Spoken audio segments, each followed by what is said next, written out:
This is the EVP Podcast. It is time for another episode of the EVP Podcast. Welcome, welcome. I am DVO. And I'm Ghosty. And I'm Beaker. And we're back again.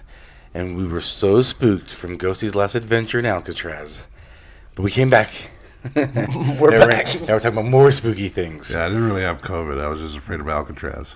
That's what I thought. How are you feeling now? And I had COVID. Well, I don't know if you've noticed a little bit already in this episode. I have my sexy, cold, deep voice going on. So treat for you listeners. That's what they like, though. The deep. I'm going to voice. give them some of that too. I did like your attempt at doing the deep voice last week. That's filling right. it for me. That's right. Someone had to do it. It couldn't be Ghosty. No, not of this high-pitched voice of mine. Apparently your balls haven't dropped yet. You guys have balls? Not anymore. You ever listen to our podcast? Like, that's me? Because Ghosty's over here like, hi, I'm Ghosty. And then when he listens back, he goes, hello, I'm Ghosty. Everybody. Hey, everybody. That's such an inside joke. I'm sure no one knows what the hell we're talking about. And he's like, that's not me. I'm way more manlier than that. That's what I wish. All right, another episode, and we are talking again about the Bermuda Triangle, specifically some missing ships. Missing from the Bermuda, Missing missing ships. We got some missing ships over here. From the Bermuda Triangle. The Bermuda Triangle, which has swallowed 9,000 people. And we're going to talk about some more. That Reminds me of swallowed. you. Bad joke. Bad joke. You know how to swallow 9,000 people. Your mom. Dirty, dirty, dirty. God. All right, well, let's get into it because we got some stories to tell. So sit back, relax, grab a cup of whatever you want to drink, and listen in. Let's cue the thunderstorm music. After you listen No, we to don't this have it. episode, listen to the Bucco Boys because apparently they talk about UFC sex facts or acts. Yep. I'm looking at And your these- notes for your Bucco Boy. You're reading the other I'm notes. reading the wrong notes here. Looking at hand jobs. All right, so Ghosty, I think you got a couple you want to start with. All right, let me start it with the Ellen Austin. Okay. That's the Tell me name. all about her. All right, so she's an immigrant How ship. many does she swallow? I think she was swallowed. Oh, okay. Show. Let me Weird. see how many she swallowed. So this boat was. This is a crazy story about this boat. What happened on this boat is this one. 1881 is when this one happened, and it was sailing on the Saragossa Sea when they found a derelict schooner out there floating around, Okay. and they checked it out with binoculars and found it was empty. So what they did is it was just kind of floating there, and it was kind of like they seen it there for a couple days before they decided to board it. And they boarded it and decided to kind of follow along their ship. And this ship, the way it looks, I guess if you've seen the Star of India in San Diego, Yeah. it's very similar to that. So this now this schooner that's been abandoned now has a little fleet on there. And So people from the Ellen Austin boarded this boarded little it. schooner. Yes. So they boarded it, decided to sail that next to the Ellen Austin so they can kind of follow it and then take that ship. Well, they got into a little bit of a storm and they got separated. Once they kind of met back together, the ship was abandoned again. So now there's no more fleet. The fleet that they had just put on there is now gone. So now they're kind of a little spooked, but they decided, let's do it again. This time let's like sound horns or bells to each other every so often and let us know we're okay. As they're doing that, they fog rolls in. Pretty thick fog. They're sounding their horns back and forth till all of a sudden that abandoned schooner stops sending a signal. Then what happens is second fleet is missing again. Second verse, same as the first. And so they eventually this is just kind of following them still, but it's abandoned until they just kind of lose sight of it and just disappears altogether. Wow. But they ended up losing a bunch of people due to this Yeah. little abandoned schooner that was just sucking up people. It was a haunted It was a succubus ship. It was. No. Sucking up fleets. Yeah. Yeah, that's pretty weird. But yeah, so that was the Ellen Austin. That's kind of weird though. Like how did the whole fleet just disappear but the boat stays there? Not once, but twice. Yeah, twice. Well, obviously, probably thrice because there was It was already empty. Oh, that is weird. And it's just weird, like And the ship's fine though. The ship's fine. The ship whole crew's gone. continues to keep going, but the crews just end up missing. And it's still out there today. It probably is. Who knows? The aliens Aliens, man. abducted the whole crew. And they're like, hey, it's the same ship. These morons are back. You get some more. Okay, so here's the next one. This one's called the USS Cyclops. By far the coolest name of all the ships. Because, of course. So they named this one because of how big it was, kind of like a giant ship. So this was like a Navy. This is like the one-eyed monster. One-eyed monster, so big. That's what a Cyclops is. That's right, it is a In one-eyed no way monster. innuendo at all. So this one was a collier ship. So that means they haul. Oh, what are you doing? Oh, I tapped the screen and I fucked up the YouTube. Oh man! All right, you got it back. I got it back. Okay. Oh, I'm so sorry, YouTubers. So this hauls coal, and it was going goes to Baltimore mainly. With this time it was going to Baltimore. Okay. And it's massive. This is a 542 foot boat by 65. So this is like 2 football fields long. So that's what they call the Cyclops. It's massive. This time they were hauling manganese ore, which is a denser ore, and they've never hauled it yet. And with it being heavier, they said it was about 10 to 11 tons.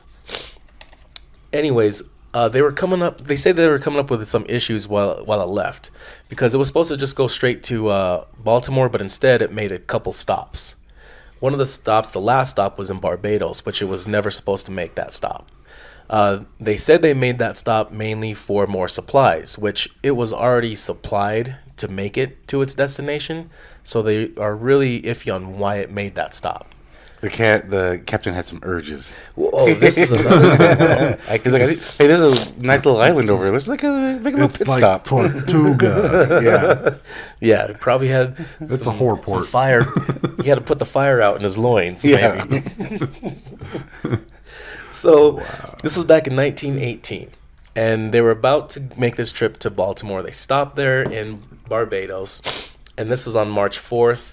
They take off never to be heard from again. And being that they stopped in Barbados, they had to go through the Bermuda Triangle. Now, there's a lot of speculations on what could have happened, but they were able to kind of cross out bad weather. There was no bad weather reported or found out about, so they don't think it was a storm that took it. But there was also no distress calls, and but they did have a lot of issues saying that there was problems with the ship before they left. Another thing that they talked about was that it was overweighted. So they put way too much ore on this, where there's like a line on these boats that show where the float, when they sink past that line, they know they're too heavy. I guess they were past that line, and they still left anyways. But aliens, man. But here's the thing: is this whole ship's gone, right? Even if it's heavy, and maybe it scraped along the bottom of pointed, reef or underwater volcanoes or whatever, They would have had time to sink. They're not gonna just drop instantly underwater. They're not gonna be submerged in an instant. The fact that there's no radio call or distress call is what's curious. But I don't think you mentioned how many people were on this ship. 309. Over 300 people are on this ship, just gone. Right. Aliens. Well, here's another thing too, though. This was a well-known World War I carrier. So, knowing that this was a naval carrier ship at one point, and it's still used as one, enemies could have known its whereabouts, being that it stopped. I think it made another stop before Barbados, and then it went to Barbados and made that other stop. Well, that's giving enemies time to find its whereabouts, and then maybe watching it take off from Barbados, wait till it's far out into sea, and then boom, blast it. But again, the fact there's no distress call. Well, if they would have been bombed real quick, they couldn't make a call. Well, that size of ship's not going to get blown to smithereens. Drop a bomb on that do you know what manganese ore is all about? I don't. Oh, no. What if it blows up? What if it's combustible? Yeah. I don't know. But is there any wreckage found? That's another thing. Yeah. No debris. Yeah. No debris. There was one diver who said that they found the USS Cyclops. And when he brought supplies and everything to go back to that spot to actually survey it and point it all out, it was gone. He couldn't find it. There was nothing there in that location he had found something in. And so he had to bag that. Interesting. But that was another strange thing. They think that maybe there's a trench that it could have, maybe it's not even in the Bermuda Triangle at all. But finding out more about this captain, nobody liked the captain. He was well known that he was hated by the whole crew. Uh-huh. He was doing like mean things to the crew to punish them for things, as well as just being a weirdo. Like he was known to just kind of walk around in his underwear and his hat. Well, that would not fly in 2022, I'll tell you that. No. Me too. That was the Me Too. Yeah, you can't walk around in your underwear, and you can't be mean to people. So they think possibly there could have been a mutiny. But people were talking about, well, even if there was a mutiny, they still would have the ship, and there would be crew. There would still be people alive. Yeah, they would just tie up the captain. Unless the mutiny happened, and maybe the people that did the mutiny decided to kill off the people who weren't part of them, or maybe now there's just a small crew of friends who takes over the ship and sails in another direction altogether, abandon the ship and do their thing, but still there would be a ship. There would still be something found. There'd still be 300 people alive. Not if they killed them. Not if they killed them all. But I don't know. That's just a weird thing. That there was just no wreckage found of the ship. But maybe if they just didn't find, maybe they're just looking in the wrong place. Maybe it could be a wreckage of somewhere else, and they're just not even bothered looking. Well, kind of like that Flight 19 we talked about, where the planes all went missing. Mm-hmm. Oh yeah, all the planes, yeah. So I mean, it's possible, like you said, they were not where they were supposed to have been, and they got lost, and that's why they're looking in the wrong spot for because they're not a captain, and they did this mutiny, and they're just sailing the ship, not knowing how to sail it. Maybe. So it could be something like that, or it could be aliens. Aliens, man. Now the USS Cyclops had two sister ships, the USS Proteus and Nerius. So these were pretty interesting. These ships also collier ships. They were running oil, coal, men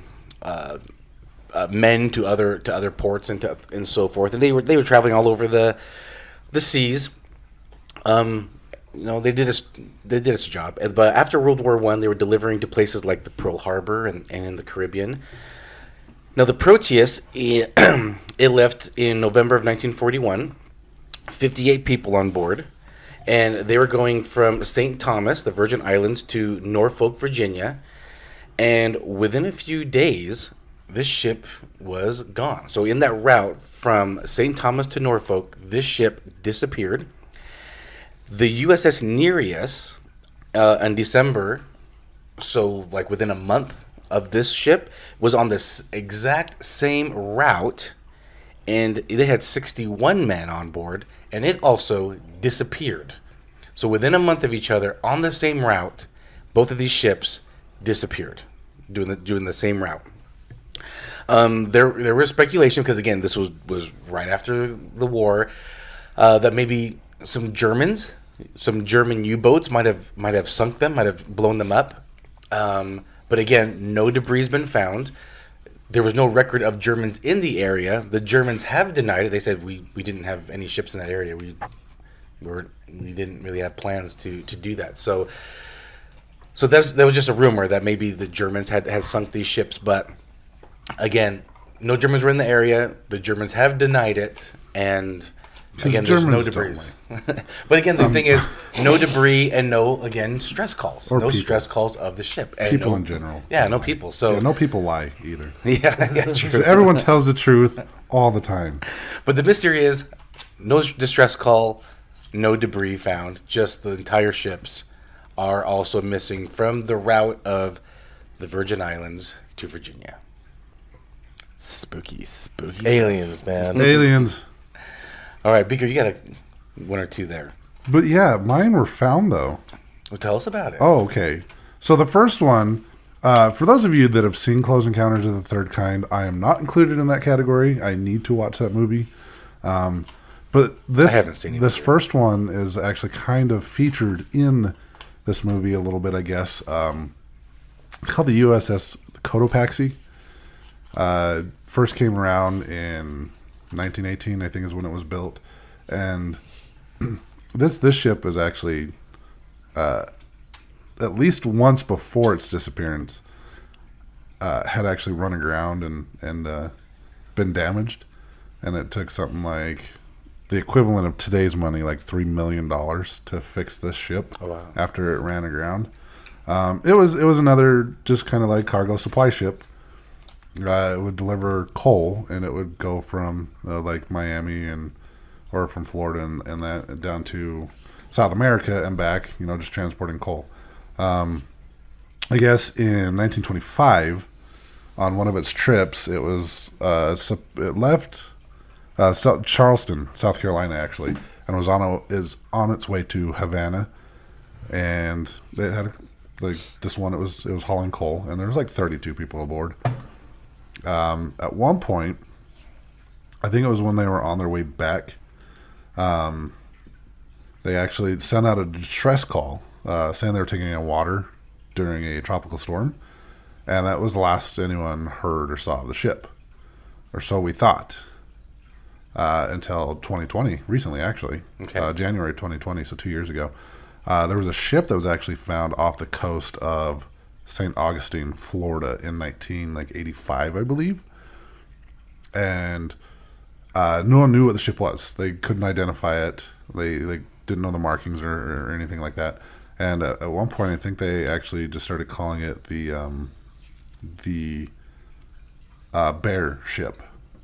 Until it's Like the animal bear? yeah, the animal like bear. I wonder why did they do that? I don't know. It doesn't say. Oh, it says they dubbed it the bear wreck, but they couldn't identify it. They didn't know what the ship was. Sea bears attacked it. Oh, The sea bears. Yar! The sea bears came and got the ship, and they sank it to the ground. Mauled it. They mauled it to They the mauled it. This is perfect because Tim's a bear. I am. Or Beaker's a bear. Yeah. Who's Tim? He's dead. Yeah, we killed him. Beaker kills him. But yeah, so I guess there was like other ships that were like this, and there was a common problem on these ships that were built. I guess there was like some defect that when it Yeah, they rained, supplied them with sea bear bait. sea bear bait. They weren't sea bear proof is the problem. So people are sea bears bait now. Proof of the sea bears. Yay! What? I don't. Where The was problem I? with the The ships problem were- with the ships were. So they'd take on water, and they would like on the deck, like It shouldn't be like the number one thing about ships is that they don't take on water. right. That's you'd what I think. would try to So- do if I were to build one. I guess it actually took on water, and like the water would get trapped in the cargo hold, and it would cause these ships to take on weight and not function properly. Probably obviously, seawater is not good for No. like sea salt water is not good And for your cargo. But yeah, so they took on this is the one actually sent out a distress signal, and it just kind of vanished. Like I said, in 1985-ish, there was the ship, the Bear wreck, that was found in Florida, and for 15 years that no one knew. I guess there was a marine biologist that was actually a relative of someone that had disappeared on the ship. And after 15 years of research and looking into it, they were finally able to determine that the ship that was found in Florida was the Cotopaxi. And the reason why I'm talking about this one is because up until 2 years ago, no one knew what happened to the Cotopaxi. As far as they knew, it had just vanished, and so did the crew. And in popular fiction, like I said, in Close Encounters of the Third Kind, they actually say it was a victim of the Bermuda Triangle, and a lot of people have said this, that it was another one of those ships that happened to be sailing through the triangle and it disappeared. Close Encounters of the Third Kind actually went as far as saying that the ship was found in the Gobi Desert and it was most likely aliens. Mm-hmm. Man. But they were actually, this one I thought was actually kind of cool to talk about because of the fact that they were actually able to find the Cotopaxi after, close to 100 years of it disappearing. You said you left South Carolina? Yeah, Charleston. And it was supposed to be going to Havana. And so it just made it there to St. Augustine and Looks like took a dump. So one of the reasons they figured that this probably didn't have anything to do with the Bermuda Triangle is because I think they were able to kind of pinpoint the location of the distress call. And like I said, through this dude's research over the course of 15 years or so, they were able to determine that this Cotopaxi was just stuck on the shore somewhere. I'm surprised they weren't able to identify this ship earlier if they found it 15 years ago. Yeah, I don't know. I don't know if it's like because the ship went missing in 1925. It was found in like 85, so 60 years later. What part of Florida did you say? Yeah, St. so Augustine. 60 years of deteriorating. Yeah. Yeah, deterioration and any markings and stuff been worn off. Like The only especially marking were the bear claw marks. especially if it was in Florida. Like how many tropical storms or hurricanes possibly hit that ship over 60 years? Exactly. So yeah, it took a marine biologist close to 15 years before they were actually able to identify it as the Cotopaxi. I was just kind of looking on the map to get so Cuba's south of Florida, and St. Augustine is on the right coast, or on the east coast of Florida. So it makes it, you'd be on the path. That makes sense. It'd be found near St. Augustine. But yeah, because it vanished and no one knew, like it just was chalked up as another one of those possible Bermuda Triangle ships. But it's kind of interesting to see that they were actually able to put in the research and find the ship. Yeah. So I thought that's cool because you don't hear about that a whole lot, Right. especially like Vanished. this findings came out 2 years ago. Did you? I haven't heard anything about it. Like it didn't really. I mean, yes, but because I was doing research on Bermuda Triangle. That's the only reason. Otherwise, no. Yeah, I don't remember ever seeing it on the news or anything. Like, hey, this 100-year-old ship has been identified. Yeah. No. Yeah. Right. I haven't. Or you probably saw the headline and said, I don't care. Yeah, Possibly probably. I could see that. I could do that. Like, Cotopaxi, what's that? What about celebrity news? Yeah. What's going on with Kim Kardashian? Yeah, what's the Kardashians doing? That's what I really want to know. I think there's a show for that. Keeping Up with the Kardashians? You'd know. You would know. Probably. I don't know who the Kardashians are and what they do, but they have a show that's keeping up with them. They do sexy stuff. Yeah, they're all Do they? sexy. Oh, I should watch. All right. What else you got there? I got the ship. Ghost ship. The Carol A. Deering. Who did she swallow? Or who swallowed her?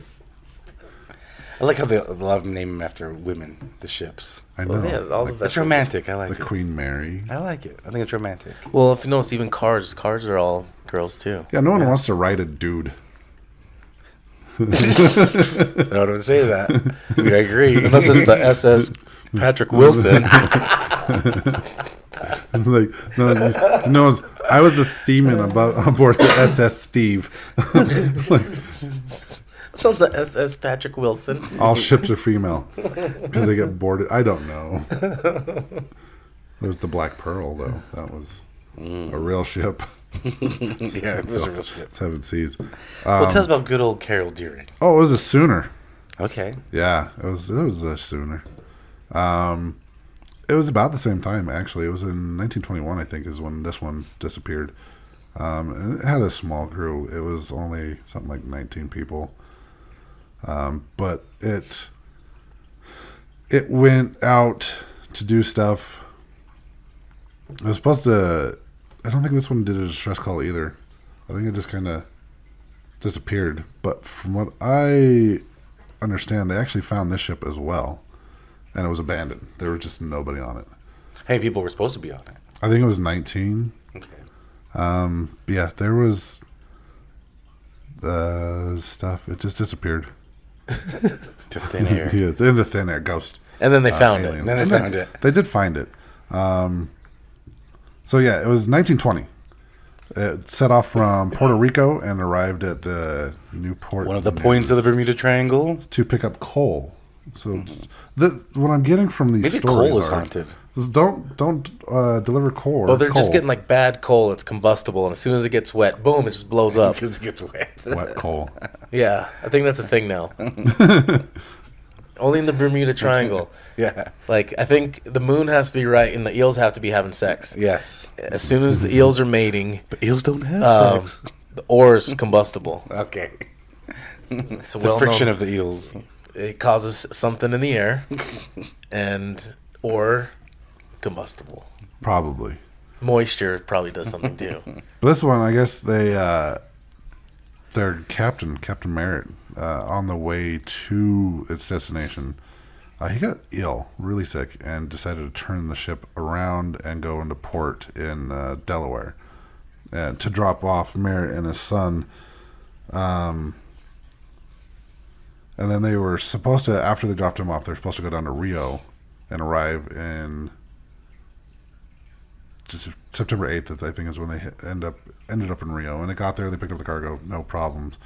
And then on the way back, it says December 2nd, they left and stopped for supplies in Barbados. Sounds familiar. The first mate got drunk in town and complained of the snow, that he could not discipline the crew without someone interfering. And I think they eventually set back out later that year. The next time it was seen was at Cape Lookout Lightship off of North Carolina on January 28th, 1921. I guess there was a storm off Cape Fear, and they asked the ship's owners to be notified. And they said someone took the note down. Jacobson took the note down, but they never reported it. Took what note down? That the ship was lost. So I'm lost. I'm lost too. Yeah. Am I in the Bermuda Triangle? we are. Well, what year is this? 1922, 21. So like I said, it was spotted off of Cape Lookout, North Carolina. The lightship's keeper, Captain Jacobson, reported that a tall, thin man with reddish hair and a foreign accent speaking through a megaphone told him the vessel had lost anchors in a storm off of Cape Fear, and asked the owners of the ship. I totally skipped like half of that. My bad. So this dude with the megaphone was asking that the owners of the G.G. Deering Company be notified that their ship was no anchors and they were lost. So this dude on the lightship made note of this, but he was unable to get the report out. So his radio wasn't working, so he wasn't actually able to notify the Deering Company that the ship was, where it was at. He said that he noticed that the crew seemed to be milling around on the quarterdeck of the ship, an area where they're usually not allowed. The following afternoon, the crew of another vessel transiting the area spotted the Deering sailing a course that would take it directly onto the Diamond Shoals. They, however, saw no one on the ship's deck and didn't attempt to hail the schooner, assuming her crew would spot the Cape Hatteras lighthouse or the Diamond Shoals lightship and change course to avoid wrecking the shoals.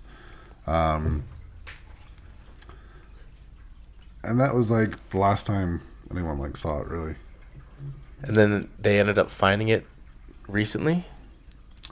This one, I don't know. I don't know when they found it, but I think it might have just been it ran ashore. Oh. After this, because like I said, it was going straight to the Diamond Shoals. So the whole crew ended up missing, though? Yeah, the whole crew ended up missing. They have no idea what happened to any of them.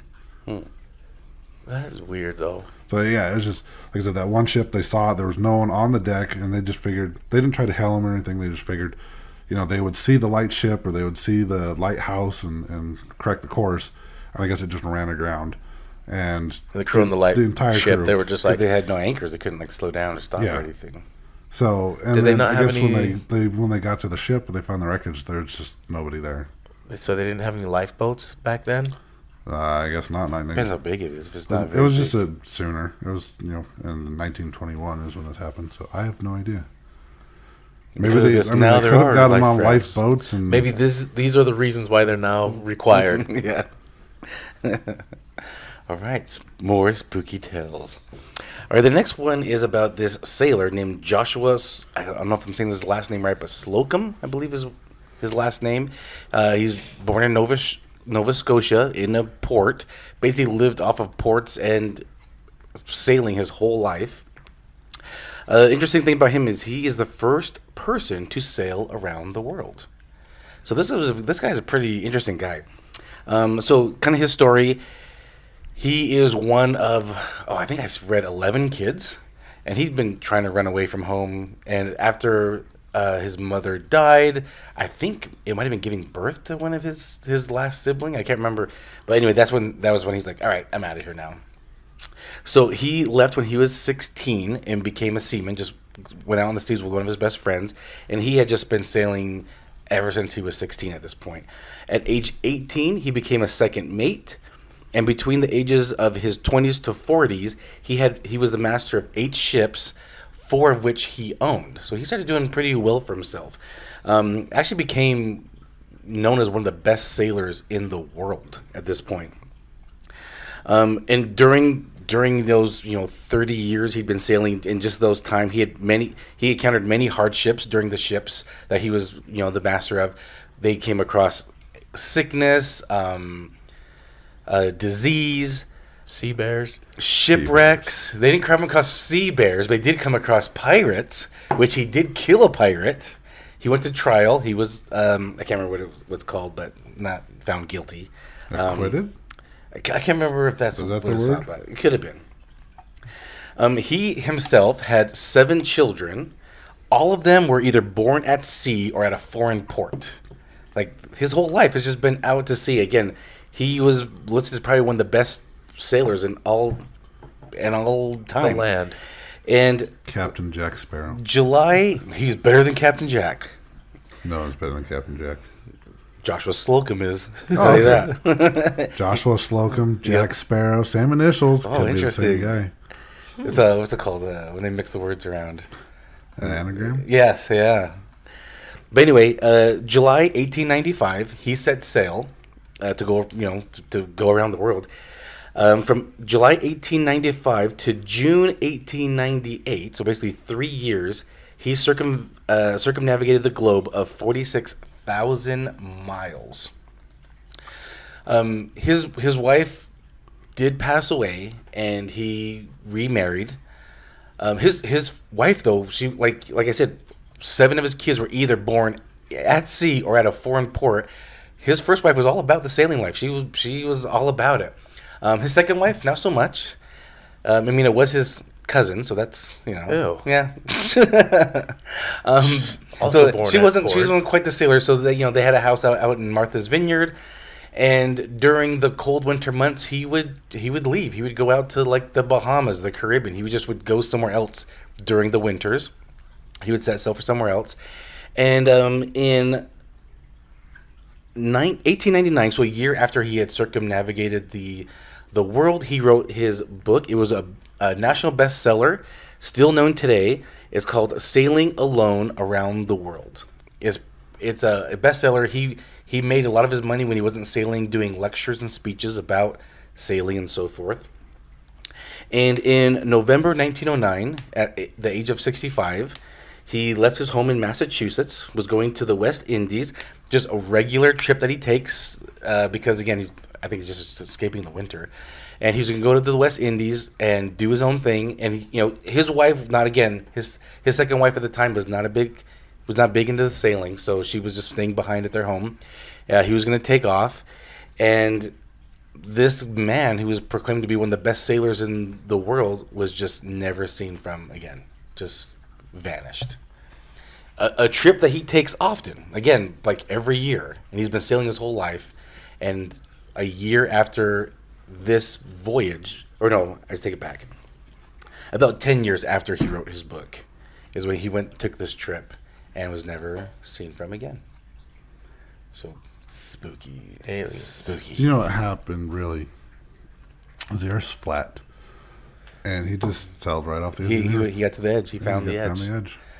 So when he circumnavigated the world, he's like, here's the edge. I found it. I know where to go. And off he went. And then he's like, I'll just do it. Don't dare me, I'll do it. Proved the Earth was flat, and, you know, back then, conspiracy theories were frowned upon.